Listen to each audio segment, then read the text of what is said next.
ओम श्री गौर्या सकलार्थदं निजपदां भोजेन मुक्तिप्रदं प्रौढं विघ्नवनं हरन्तमनघं श्रीधुण्डितुण्डासिना वन्दे चर्मकपालिकोपकरणैर्वैराग्यसौख्यात् परम् नास्तीति प्रदिशन्तमन्तविधुरम् श्रीकाशिकेशं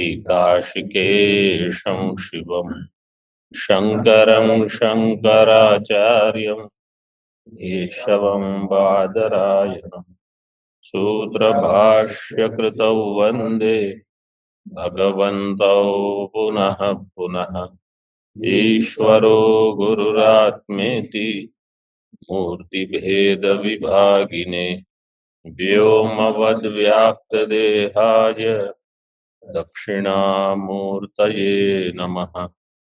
ओम शांति शांति शांति। श्लोक का पाठ करेंगे। अधिकरण के 2 श्लोक हैं। तदैक्षतेति वाक्येन प्रधानं ब्रह्मवोच्यते ज्ञानक्रियाशक्तिमत्वात् प्रधानं सर्वकारणम्।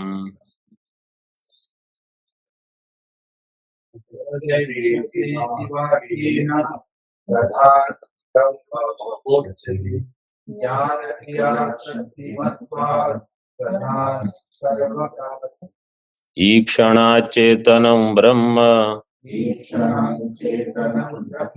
क्रियाज्ञाने तु मायया आत्मशब्दात्मतादात्म्ये प्रधानस्य विरोधिनी।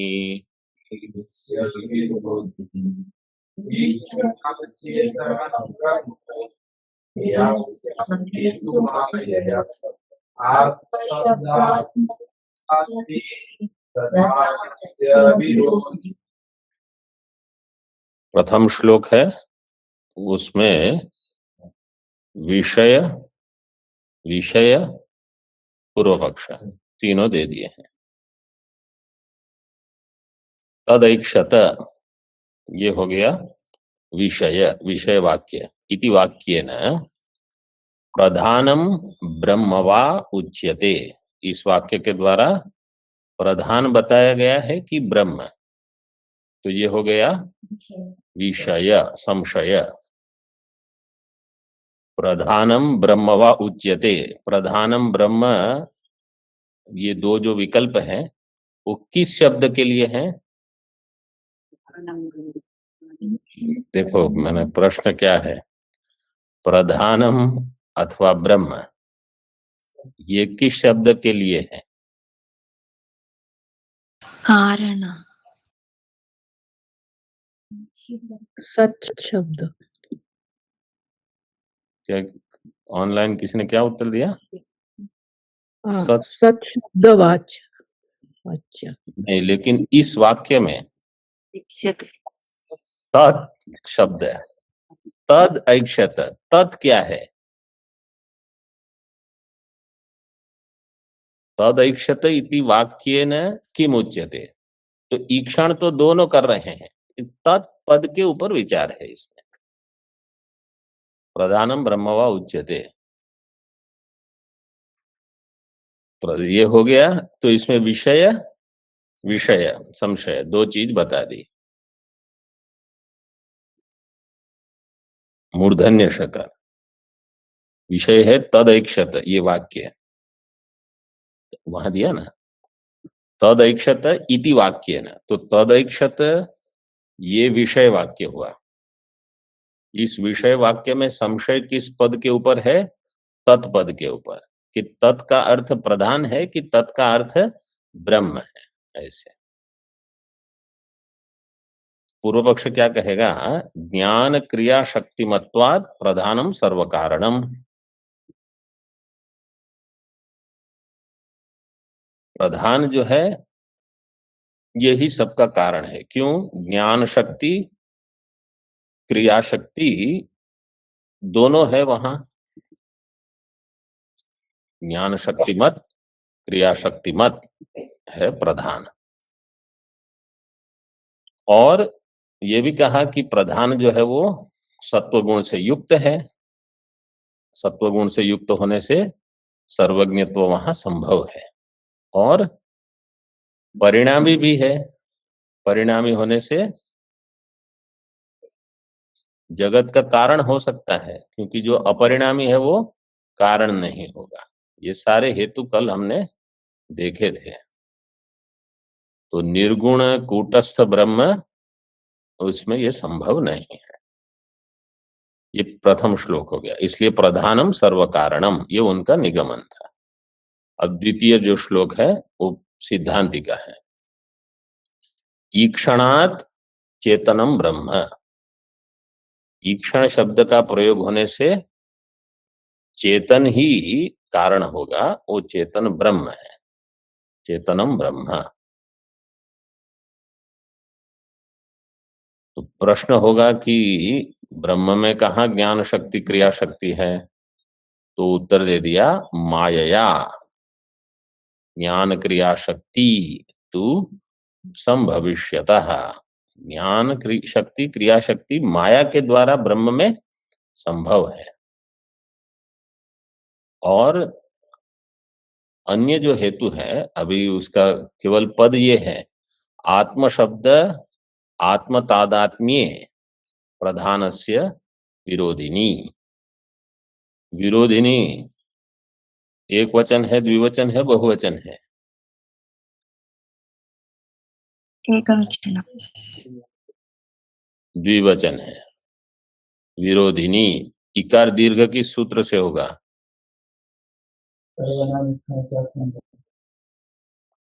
बहुवचन में होता है वो दीर्घ।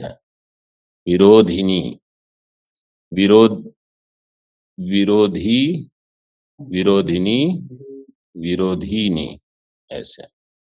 यहाँ नपुंसकाच च इस सूत्र से हो जाएगा। आत्म शब्द आत्म तादात्म्य, ये कितने वचन है? ऑनलाइन वाले, आत्म शब्द आत्म तादात्म्य आत्मशब्दम द्विवचन। आत्मशब्द आत्मतादात्म्यं च इति आत्मशब्द आत्मतादात्म्ये। द्विवचन। आत्म शब्दश्च शब्द पुंलिंग है। आत्म तादात्म्यंच इति आत्म शब्द आत्म तादात्म्ये। छांदोग्य के 6ठे अध्याय में आत्म शब्द का प्रयोग किया है और आत्मा से तादात्म्य का भी अनुरोध है, मतलब उसका वचन किया गया है। आत्म शब्द चेतन में प्रयोग होता है, जड़ में नहीं। तो आत्म शब्देन चेतनम, कैसे?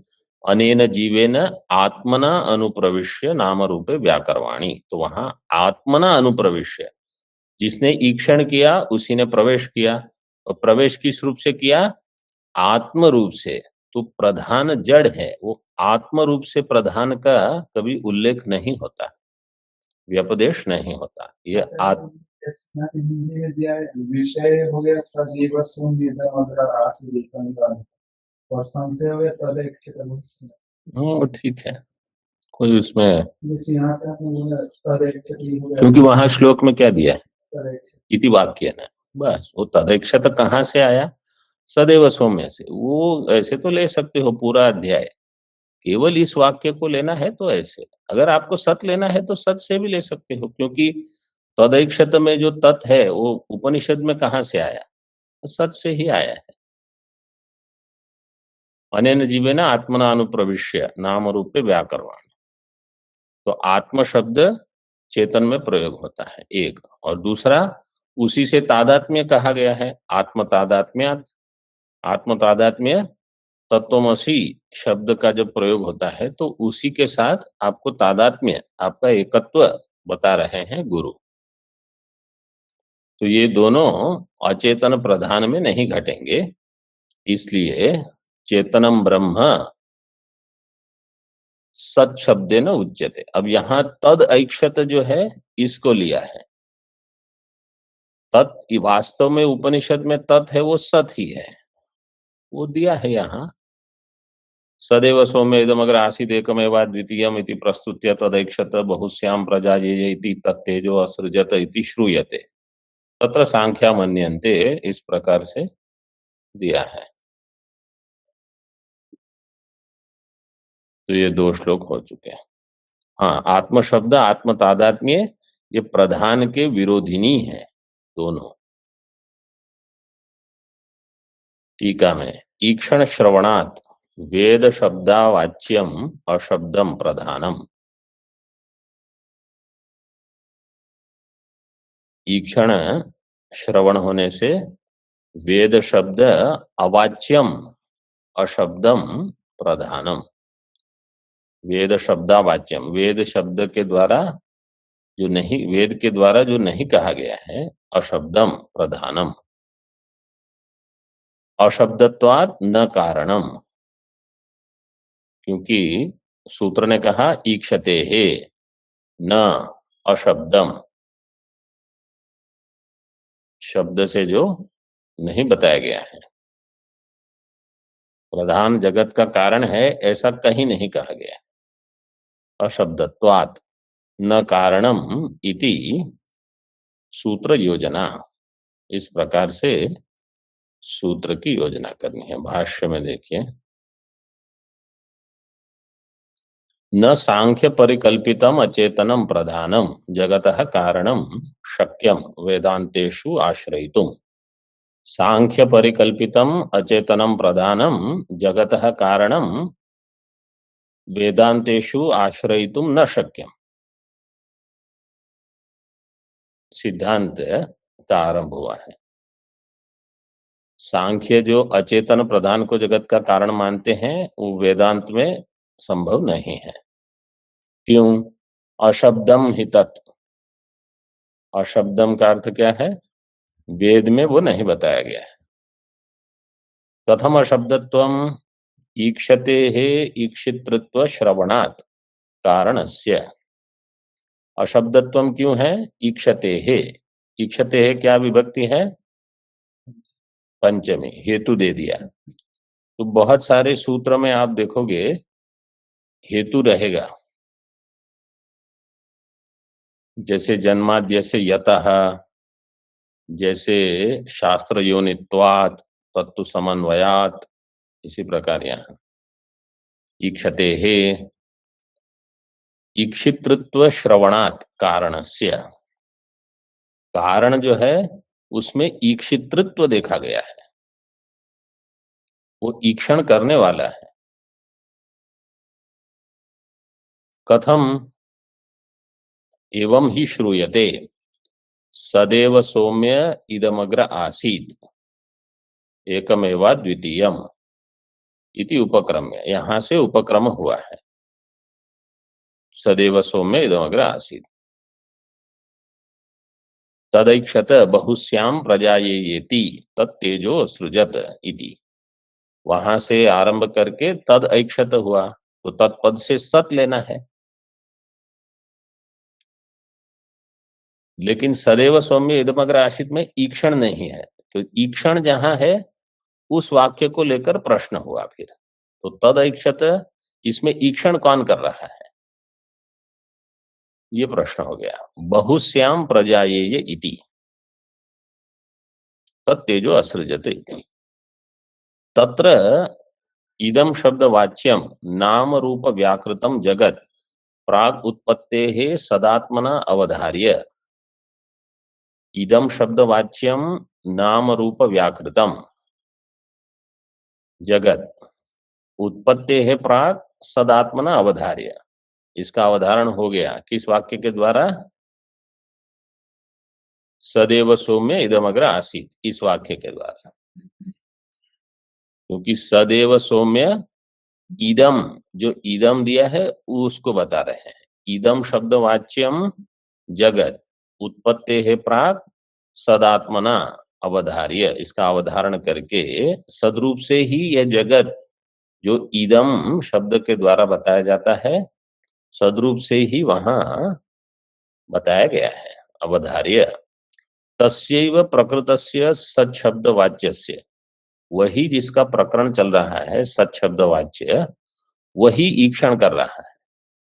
तस्य ईक्षण पूर्वकम तेजः प्रभृतेः सृष्टृत्वं दर्शयति, ईक्षण पूर्वक उसी ने सृष्टि की।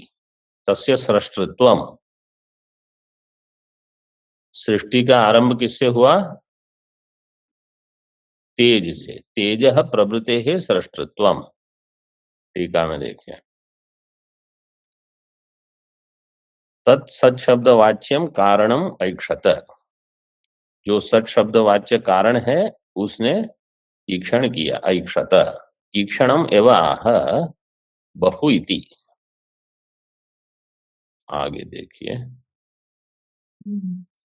ये बहुश्याम प्रजायेय। 232 फर्स्ट लाइन स्वामी। तदैक्षत बहुश्याम प्रजाये, जो वो बहु जो दिया है वो तदैक्षत बहुश्याम प्रजाये इति तत्तेजो असृजत। ईक्षणमेव आह बहु इति, बहु का अर्थ है प्रपंच रूपेण। उसी पृष्ठ पर प्रथम पंक्ति, प्रपंच रूपेण स्थित्यर्थम अहमेव उपादानतया कार्याभेदा जनिष्यामि इत्याह। स्थिति, इस सृष्टि की स्थिति के लिए मैं ही अहमेव उपादानतया कार्य अभेदात, उपादान होगा तो कार्य से अभिन्न होगा, कार्य अभेदात जनिष्यामि इत्याह। प्रजायेय, तो बहुश्याम और प्रजायेय। श्याम कौन सा लकार है? विधिलिंग, विधिलिंग। प्रजायेय विधिलिंग उत्तम पुरुष एकवचन, जनि प्रादुर्भावे। विधिलिंग की लोट, विधिलिंग। विधिलिंग। जायेय विधिलिंग, जनि प्रादुर्भावे। आत्मनेपद उत्तम पुरुष एक वचन। तो उस सत ने ईक्षण किया कि मैं बहुत हो जाऊं और मैं ही प्रजा के रूप में उत्पन्न हो जाऊं। टीका में तो स्थित्यर्थम अहमेव उपादानतया कार्यभेदात जनिष्यामि इति आह प्रजा। एवं तत् सत ईक्षित्वा आकाशम वायुम च सृष्ट्वा तेजः सृष्टवत् इत्याह। तो जब कहते हैं तेजो असृजत, तो वाक्य कैसे सुनना है? देखो इधर दिया है, एवं तत् सत ईक्षित्वा आकाशम वायुम च सृष्ट्वा, फिर तेजो असृजत। तो आकाश वायु को ले लोगे आप, उसका निषेध करने की आवश्यकता नहीं है। ऐसे फिर तेजो असृजत। आगे देखिए भाष्य में, ये छांदोग्य हो गए। आगे तथा अन्यत्र आत्मा वा इदमेक एवाग्र आसीत् नान्यत किंचन मिषत स ईक्षत लोकान्नुसृजा इति स इमान लोकान असृजत इति ईक्षा पूर्विकाम एव सृष्टि माचष्टे। सृष्टि कैसी है? ईक्षा पूर्विका, ईक्षण करके ही सृष्टि हुई। ऐसे आत्मा वा इदमेक एवाग्र आसीत्, कौन से वेद का है वाक्य? मेरा प्रश्न क्या है? ऋग्वेद। ऐत्रेय वो तो वहां लिखा ही है, मैं वो क्यों पूछूंगा? आत्मा वा इदम एक एवाग्र आसीत, आत्मा ही पहले था, बाकी सब समान है। वहां सत था, यहाँ आत्मा शब्द प्रयोग हुआ है। इदम, इदम से क्या लेंगे? नाम रूपात्मकम जगत। ये व्याकृत जगत पहले आत्म रूप से ही था। नान्यत किंचन मिशत, और कुछ न मिशत। मिशत का अर्थ देखिए टीका में, चलत।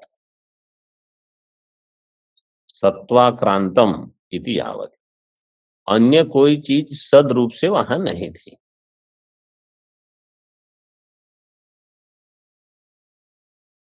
स ईक्षत, उसने ईक्षण किया, तो यहां भी ईक्षण शब्द है। क्या? लोकानु सृजा इति, लोकानु सृजई, लोकों की मैं सृष्टि करूं, ऐसा आत्मा ने ईक्षण किया। फिर स इमान लोकान असृजत, उसने लोकों की सृष्टि की। तो वहां भी ईक्षण पूर्वक सृष्टि है। सह ईक्षत, तो सह कौन है? जीवा भिन्न परमात्मा, जीव से अभिन्न परमात्मा। आगे देखिए अगली श्रुति, क्वचिच षोडश कलम पुरुषम प्रस्तुत्य आह। षोडश कल पुरुष कौन से उपनिषद में है? प्रश्न उपनिषद में। क्वचिच षोडशम कलम पुरुषम, षोडश कला वाला पुरुष। प्रस्तुत्य, प्रस्तुत्य ये छठे प्रश्न में आता है, वहां से आरंभ करके सह ईक्षान चक्रे, वो स का अर्थ दिया है टीका में, सह का अर्थ है जीवा भिन्न परमात्मा, जीव से अभिन्न जो परमात्मा है उसी ने ईक्षण किया, ईक्षान चक्रे। फिर उसने क्या किया? सब प्राणम असृजत, प्राण की सृष्टि की। टीका में देखिए 16 कलाएं दे दी हैं। प्राणम असृजत, प्राणात् श्रद्धाम खम वायुर्ज्योतिरापः पृथ्वी इंद्रियम मनो अन्नम अन्नाद वीर्यम तपो मंत्राः कर्मलोकाः लोकेषु नाम च इति उक्ताः। ये कितने दिए हैं? गिन के लिए कि वहां लिखा है षोडश कला? ये 16 वो गिने हैं, जब प्रश्नोपनिषद पढ़ाया था तभी 16 है। वो क्या क्या है सृष्टि में वो दे दिए हैं। प्राण, प्राण से श्रद्धा, पंच महाभूत, फिर इंद्रियां, मन, अन्न, वीर्य, तप, मंत्र, कर्म, लोक और लोकों में नाम। अब देखिए ननु प्रश्न, इक्ष्तिपौ धातु निर्देशे इति कात्यायन स्मरणात् ईक्षते हे इति पदेन ष्टिबन्तेन धातुरुच्यते। इक्ष्तिपौ धातु निर्देशे, ये कात्यायन आचार्य ने लिखा है, तो ये क्या होगा? वार्तिक, वार्तिक कार है वो। इक्ष्तिपौ धातु निर्देशे, इस वार्तिक में ईक्षते हे इति पदेन, मतलब इक और ष्टिप ये दोनों धातु के निर्देश के लिए हैं। ईक्षते हे इति पदेन ष्टिबन्तेन धातु उच्यते। पूर्व पक्ष कहता है ये तो धातु को बताता है। जैसे दुपचस पाके, ये धातु है, इसको आपको इक प्रत्यय लगाकर धातु निर्देश करना हो तो हो जाएगा पचिही। धातु का प्रयोग जब आपको करना है तो आप पची ही कहोगे तो पच धातु को बताता है, अथवा पचती ही, तो वो भी टिप प्रत्यय को लेकर, ष्टिप प्रत्यय को लेकर धातु को बताएगा। तो यहां पूर्व पक्ष प्रश्न करता है कि ईक्षते हे, इस पद में ष्टिबंत है, स्तिबंतेन धातु उच्यते। ईक्षते है ये तो धातु का उल्लेख है, तो धातु अर्थ ऐसे आपने अर्थ क्यों किया है? देखिए भाष्य में, ईक्षते है इति च धात्वर्थ निर्देशो अभिप्रेत। ईक्षते है व्याकरण की दृष्टि से तो किसका अर्थ होना चाहिए? मतलब क्या अर्थ होना चाहिए? धातु, और आपने उसको लिया धातु का अर्थ। ऐसे क्यों? ये पूर्व पक्ष है। तेन धात्वर्थ ईक्षणम कथम व्याख्यायते इति आशंक्य। भाष्यकार कहते हैं हमने लक्षणा ली है, वाच्यार्थ तो धातु को बताएगा और लक्ष्यार्थ उसके अर्थ को बता सकता है, तो हमने उस अर्थ को लिया है।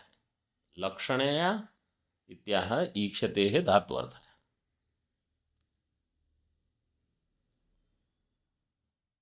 मतलब ईक्षण धातु नहीं, लेकिन धातु का अर्थ जो है ईक्षण करना, उसको लिया है, ईक्षण की क्रिया। और आपने ऐसे प्रयोग कैसे कर लिया? किसी अन्य ने ऐसे प्रयोग किया है? तो बोले हाँ, यजते रीतिवत न धातु निर्देश, यजते है इस प्रकार से प्रयोग हुआ है। और यजते है कहाँ प्रयोग हुआ है? टीका में देखिए, इति कर्तव्यता विधेहे यजते है पूर्ववत्वम, ये जैमिनी सूत्र है 741। इसमें यथा यजति पदेन लक्षणया धात्वर्थो याग उच्यते तद्वद इहापि इत्यर्थः। ये सूत्र ऐसे है, इति कर्तव्यता अविधेहे, खंडाकार आपके पुस्तक में है? वहां है? हाँ, जिसके पुस्तक में नहीं है तो कर दीजिए, इति कर्तव्यता अविधेहे यजते है पूर्ववत्वम। इति कर्तव्यता का विधान नहीं किया गया है, इसलिए अविधेय का अर्थ है उसका विधान नहीं है। नहीं होने से यजते है, इस सूत्र में यजति पद जो है उसको कैसे लेना? उसका पूर्ववत्वम, यजते है पूर्ववत्वम। पूर्ववत क्या है? टीका में आगे दिया है, इति जैमिनी सूत्रे यथा यजति पदेन लक्षणया धात्वर्थो याग उच्यते। जैमिनी सूत्र में यजति पद के द्वारा लक्षणा से, यजति पदेन लक्षणया धात्वर्थो याग उच्यते, धातु का अर्थ याग वो बताया जाता है यजति पद के द्वारा। तो वहां धातु नहीं लिया, क्या लिया? धातु अर्थ लक्षणा से, और धातु का अर्थ वहां यजति का है याग, तो याग उच्यते तद्वद इहापि। इसी प्रकार हम भी यहाँ ईक्षण में लक्षणा से ईक्षण अर्थ को लेंगे, तद्वद इहापि इत्यर्थः। ईक्षते है सूत्र का जो शब्द है उसको लिया है। श्रुति में जो शब्द है वहां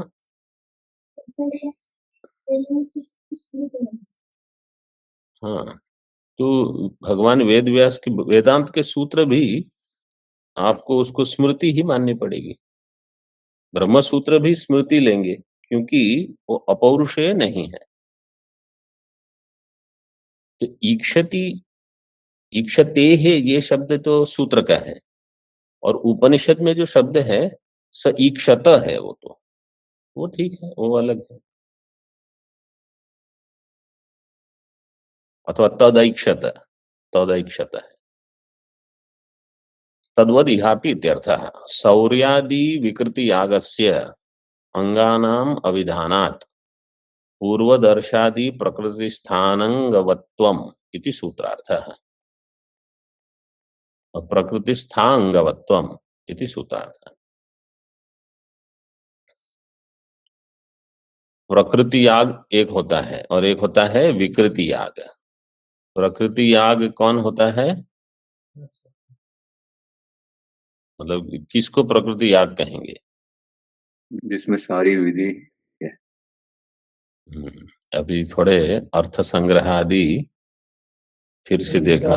जितने भी ये यज्ञ हैं इनका मुख्य जो प्रकृति याग होगा वो होगा अग्निष्टोम। प्रकृति याग वो है जहां समग्र अंगों का विधान किया जाता है, यह है प्रकृति याग। विकृति याग वो होता है जहां समग्र अंगों का विधान नहीं किया जाता है। प्रकृति और विकृति में प्रधान कौन है और अंग कौन है? हाँ, ऑनलाइन वाले बताएंगे। प्रकृति प्रधान है, विकृति अंग। गलत सभी। प्रकृति विकृति में प्रधान अंग संबंध ही नहीं है, वो प्रधान और अंग नहीं है एक दूसरे के, वो स्वतः सभी प्रधान है। विकृति शब्द का प्रयोग किया इसलिए वो अंग हो गया, ऐसा नहीं है। विकृति भी प्रधान है याग, केवल उनके अंगों का विधान नहीं किया गया है। तो प्रकृति याग जैसा होता है, प्रकृतिवत विकृति कर्तव्य। तो विकृति याग है, वो स्वतंत्र है, वो प्रधान है अपने आप में। उसको विकृति को प्रकृति की अपेक्षा नहीं है। वहां जो अंग का विधान किया है, उनका यहाँ विधान नहीं किया गया है, उसको करना है आपको। ये अर्थ संग्रह केवल पाठ में बैठने से नहीं होता है, वो पढ़ना पड़ता है। अब देखिए आगे, सौर्यादि विकृति यागस्य। सौर्यादि याग जो है वो विकृति याग है। अंगानाम अविधानात्। सौर्यादि विकृति याग में, क्योंकि वो विकृति है, क्यों विकृति है? अंगानाम अविधानात्, उसके अंग का विधान नहीं किया गया। अंग का विधान नहीं होने से पूर्व दर्शादि प्रकृतिस्थ अंगवत्वम, पूर्व में बताए गए हैं दर्शादि, दर्श पूर्ण मास है, ये प्रकृति याग है कि विकृति याग है? प्रकृति याग है। क्यों प्रकृति याग है? हाँ, वहाँ समस्त अंगों का विधान किया गया है। तो दर्शादि प्रकृतिस्थ अंगवत्वम कस्य? सौर्यादि पंक्ति देख के विकृति बताओ। यागस्य। हाँ, सौर्यादि विकृति यागस्य दर्शादि प्रकृतिस्थ अंगवत्वम। सौर्यादि विकृति याग जो है, उसको दर्शादि जो प्रकृति है वहां से अंग प्राप्त होंगे, इसलिए सौर्यादि विकृति याग जो है वो दर्शादि प्रकृतिस्थ अंग वाला हो गया, अंगवत्वम इति सूत्रार्थ। ये जैमिनी सूत्र का अर्थ कर दिया। तो सूत्र में कहा है पूर्ववत्वम यजते है, पूर्ववत्वम। तो पूर्ववत्वम का अर्थ है दर्शादि प्रकृतिस्थ अंगवत्वम। ठीक है। प्रकृति याग 3 प्रकार के होते हैं। अभी आपने कुछ बीच में बताया, थोड़ा बता देता हूं। प्रकृति याग 3 प्रकार के होते हैं। एक होते हैं इष्टि याग। दर्श पूर्ण मास इष्टि की प्रकृति है, जिसमें दधि पयस इत्यादि से याग होता है। अग्निशोमीय जो है वो तो पशु याग है, वो द्वितीय प्रकार की प्रकृति याग है, द्वितीय प्रकार का। एक केवल इष्टि याग है, प्रकृति याग, जिसका दृष्टांत है दर्शपूर्ण। अग्निशोमीय दृष्टांत होगा पशु याग का। और एक तीसरे प्रकार का प्रकृति याग होता है सोमयाग। हाँ, तो सोमयाग का दृष्टांत है अग्निशोम, अग्निष्टोम। तो सोमयाग चाहिए वहां। तो 3 प्रकार से ज्योतिष्टोम, ये सारे प्रकृति याग। आगे देखिए, धात्वर्थ निर्देशेन लाभम आह। धात्वर्थ का निर्देश करके आपको क्या लाभ होगा? भाष्य में देखिए, तेन यह सर्वज्ञः सर्ववित् यस्य ज्ञानमयं तपः तस्मादेतद् ब्रह्म नाम रूपमन्नं च जायते इति एवमादीनि अपि सर्वज्ञेश्वर कारणपराणि वाक्यानि उदाहर्तव्यानि। ये जो मुंडक का वाक्य है, वहां क्या नंबर क्या दिया है? 1-1-9, 1-19 नहीं, 1-1-9 चाहिए। वहां ऐसे कहा तस्मादेतद् ब्रह्म नाम रूपमन्नं च जायते। तो यहाँ ईक्षण शब्द तो नहीं है, ईक्षण शब्द है नहीं है, तो फिर इस वाक्य को कैसे लोगे?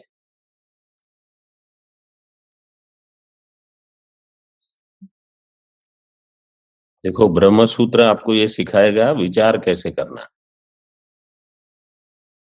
लेकिन कुछ तो विचार का सामर्थ्य होना चाहिए। हाँ? मतलब वो और कितना सिखाएगा वो। देखो यहाँ क्या कहा, ईक्षण जो है वो धातु का अर्थ लेना है, तो यहां अर्थ से आपको प्राप्त है ईक्षण, धातु नहीं है लेकिन उसका अर्थ, तो जहां भी वो अर्थ लगता है वो प्राप्त हो जाएगा। जैसे यहां यस्य ज्ञानमयम तपः, ज्ञानमय तप ही उसका ईक्षण है। देखिए टीका में दे दिया है, सामान्यतः सर्वज्ञो विशेषतः सर्वविद इति भेदः। सर्वज्ञ सर्वविद, तो सामान्य न जानाति इति सर्वज्ञः, विशेषतः जानाति इति सर्वविद। अब ये सामान्य विशेष में क्या भेद है वो मैं फिर से नहीं बताऊंगा, वो हमने पहले ही देखा है, आप देख लीजिए इस मंत्र की आनंद गिरि जी की टीका में क्या बताया है वहां। ज्ञानम ईक्षणम एवं तपः, ज्ञानम ईक्षणम ये ही तप है। तो ज्ञान शब्द, ईक्षण शब्द और तप शब्द वो एक है इस मंत्र के लिए, मुंडक श्रुति के लिए, यस्य ज्ञानमयम तपः। तो ईक्षण धातु का अर्थ करने से अन्य श्रुतियों को भी हम ले सकते हैं। अगर ईक्षण धातु को ही लोगे तो केवल जहां ईक्षण शब्द है उसी को ले सकते हो, स ईक्षान चक्रे, स ईक्षत, ऐक्षत, बस, अन्य को आप नहीं ले सके। लेकिन धातु के अर्थ लेने से अन्य भी श्रुति वाक्य जो है अन्य उपनिषदों में उसका ग्रहण हो जाएगा, ये इसका लाभ हुआ। इति एवं आदिनी अपि सर्वज्ञ ईश्वर कारण पराणी वाक्यानि उदाहर्तव्यानि, ये वाक्य भी उदाहरण हो जाएंगे जिसमें सर्वज्ञ ईश्वर को ही कारण बताया है।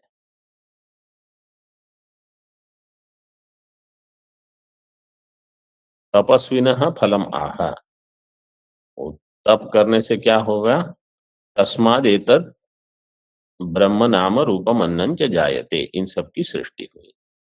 एतत् कार्यम सूत्राख्यम ब्रह्म, ये जो कार्य यहां देखिए क्या दिया है मंत्र में, तस्माद एतत् ब्रह्म नाम रूपम अन्नं च जायते, तस्मात् कस्मात्,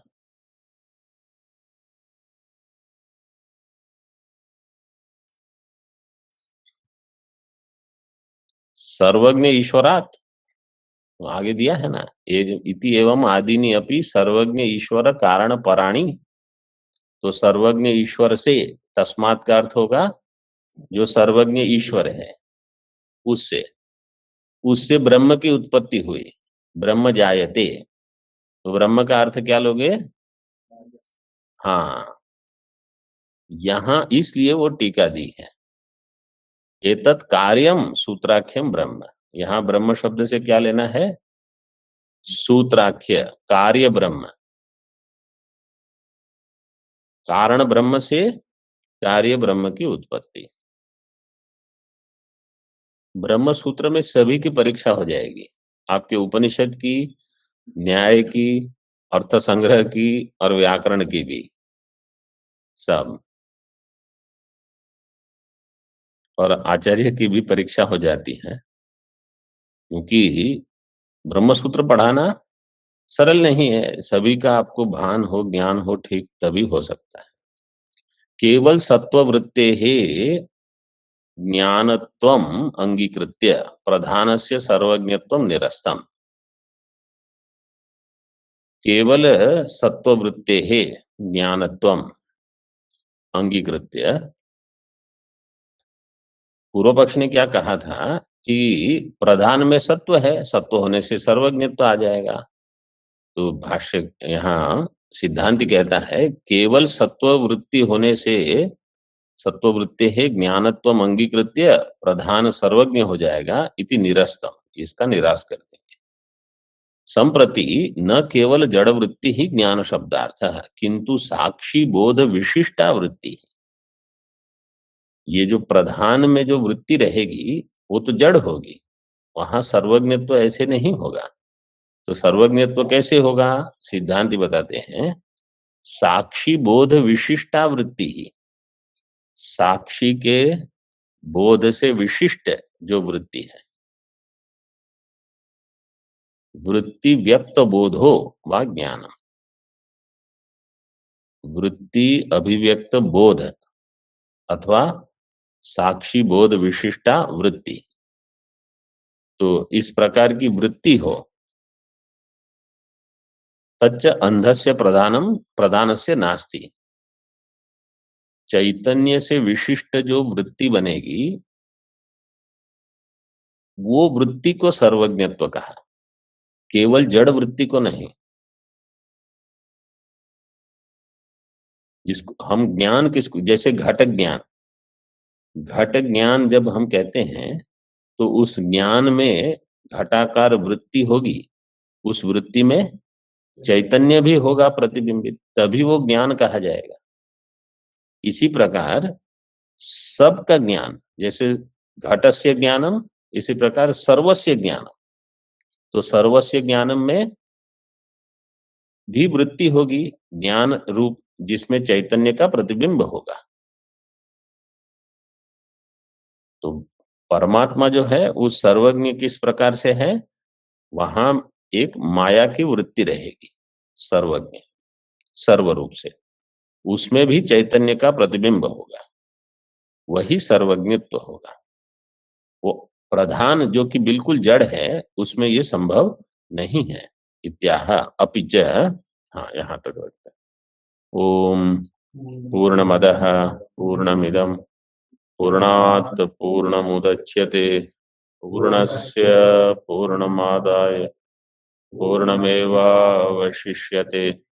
ओम शांति शांति शांति। शंकरं शंकराचार्यं केशवं बादरायणं सूत्रभाष्यकृतौ वन्दे भगवन्तौ पुनः पुनः।